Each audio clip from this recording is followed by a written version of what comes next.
বাংলাদেশের 16 কোটি মানুষের 9 কোটি নারী যদি রাস্তায় কাজ করে আজীবন, তো জাতির জানা উপকার করতে পারে। একজন মেয়ে ঘরে বসে একটা সন্তানকে সালাহউদ্দিন আইয়ুবী, ওমর ফারুক বানিয়ে দিতে পারলে, ওই 9 কোটি নারী 24 ঘন্টা রাস্তায় কাজ করলে যা উপকার করতে পারবে, এক সালাহউদ্দিন আইয়ুবী তার চেয়ে বেশি উপকার করতে পারবে।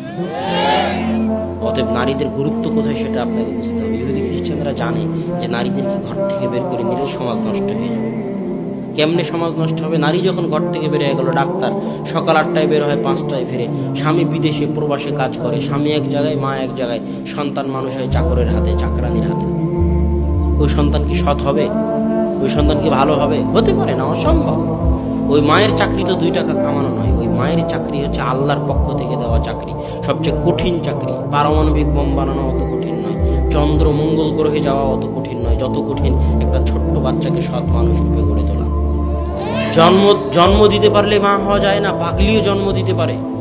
আপনি জন্ম দিলেন আর বললেন মা, অসম্ভব। আপনাকে মায়ের দায়িত্ব পালন করতে হবে, আপনাকে পিতার দায়িত্ব পালন করতে হবে। না পালন করলে জবাব কিয়ামতের মাঠে আপনাকে দিতে হবে।